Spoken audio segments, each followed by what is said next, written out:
The rebel commander, General Goliath Tabuni. There are just so few of us now. The 60s was controversial. There has always been opposition to it. BP in Batuni and the gold and copper. That's why the world just ignores us and our struggle.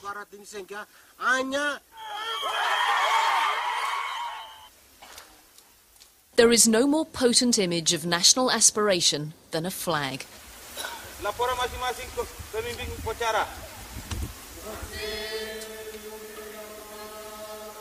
It's illegal to raise. Sebelum menonton, jangan lupa untuk klik tombol subscribe dan like juga nyalakan lonceng agar dapatkan notifikasi info upload terbaru dari kami. Officially became part of Indonesia in 1969 after a controversial and very limited vote. Since then, there have been calls for independence from the government in Jakarta. Foreign journalists are restricted from working in Papua, but Newsnight has obtained rare footage of independence fighters based deep in the Papuan jungle. The man who filmed the pictures has asked to remain anonymous to protect those who helped him. Rachel Harvey, the BBC's correspondent in Indonesia until 2006, reports.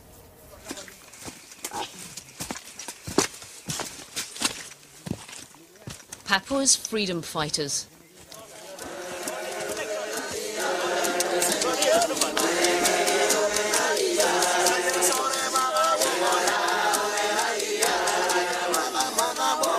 This is 2,000 miles from the Indonesian government in Jakarta.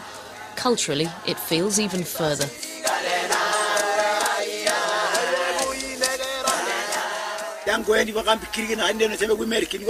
We are ready to fight Indonesia and to die for our land.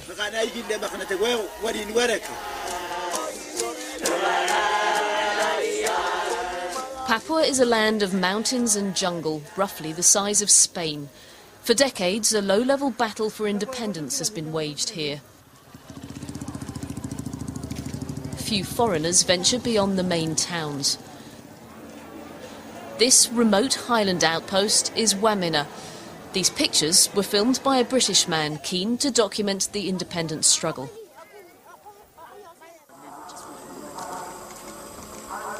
From here, he travelled undercover, aided by local activists and without the permission of the Indonesian authorities. It took 9 hours by car and a further 16 hours trekking through the jungle to reach the stronghold of the Free Papua Movement rebels.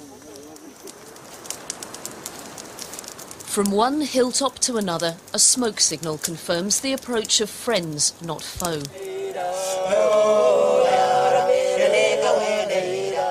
Misunderstandings could be fatal. The greeting rhythmically reinforced. The response, a distant gunshot.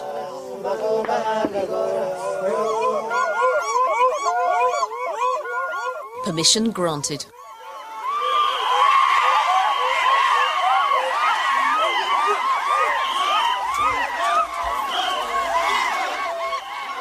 The camp's reception committee.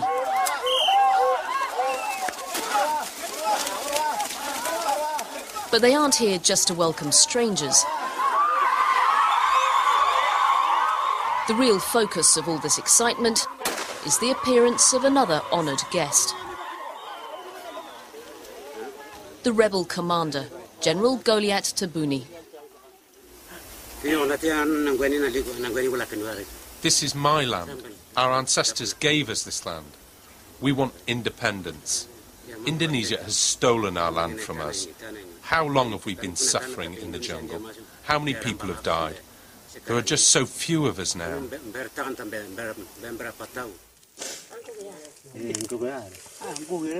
The roots of the struggle run deep. Papuans don't look like other Indonesians, they're Melanesian, ethnically closer to Aboriginals than Asians.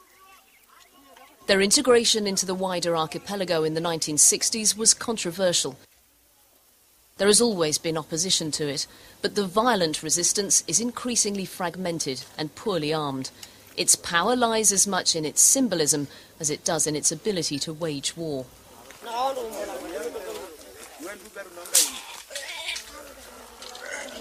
Many Papuans feel their culture and identity is slowly being eroded.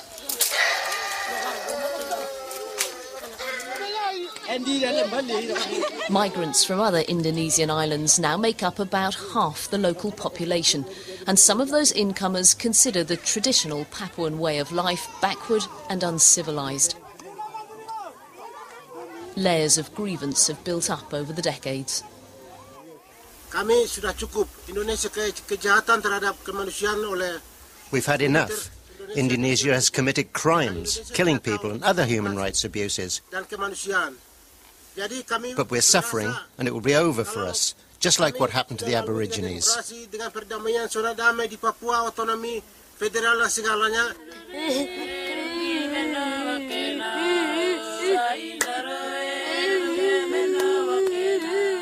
Future fears lamented. What will we do when our husbands have all been killed, sing the women in the rebel camp. Over the years, there have been serious abuses committed by the Indonesian security forces, and the police and military are in Papua in large numbers. The Indonesian security forces are always looking for us, for anyone talking about independence. We have to keep running away. When we go back to our farmland, sometimes they are still hiding there. They arrest us and sometimes rape the girls. It makes it very difficult for us. So now we stay in hiding.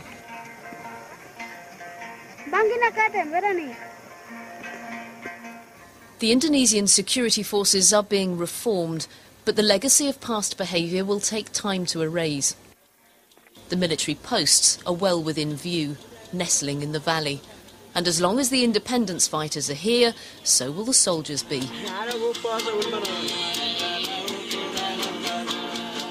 The army's mission, not just to root out the rebels, but also to protect vital business interests. Papua is rich in natural resources.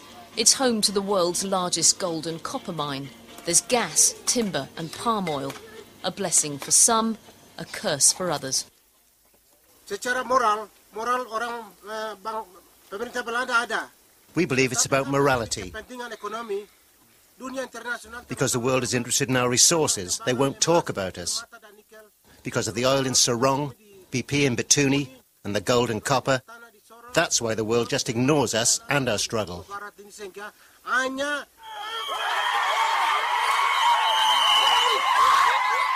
Hard to ignore this.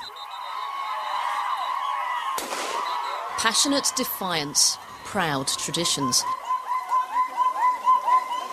Clans gather to mark Papua's self-declared Independence Day.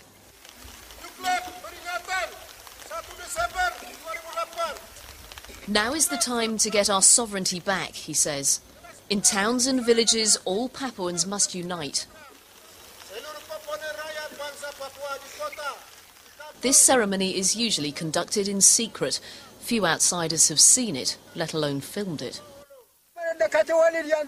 Since I was a young boy, I've been thinking and dreaming of independence. Independence is our right to be free. We raise our flag. We love our flag. This is a symbol of our nation.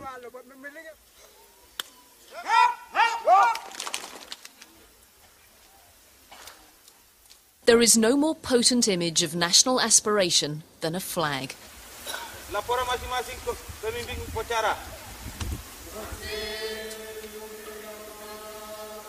It's illegal to raise the morning star. This is a very deliberate, very formal act of defiance.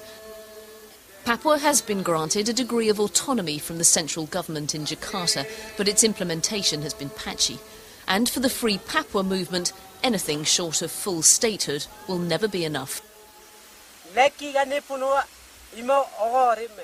We raised our flag. No one sees us in the jungle. But one day we know we will be free.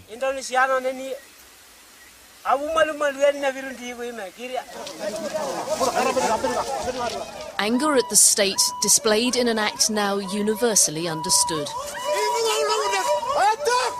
The red and white flag of Indonesia first torn and then burned.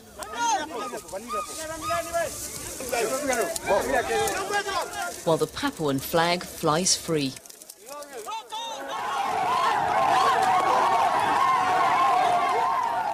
This is what happens when that act of defiance is moved into a public space. A rally in a district of the provincial capital Jayapura, with the police looking on. It's during a hospital visit. I myself was pray to God. Every day I was pray to God. Yusak's case and others like it are raising the profile of the Papuan cause. They came here. This makeshift camp in Jayapura was set up by activists to highlight cases of alleged abuse committed by the police. The authorities tore it down days after these pictures were filmed. Peaceful protests are another crucial part of the broader political struggle. And in terms of garnering international support, they're probably more effective than the armed rebellion. But there's no sign that independence is any closer. And that's still the dream the rebel fighters are striving for.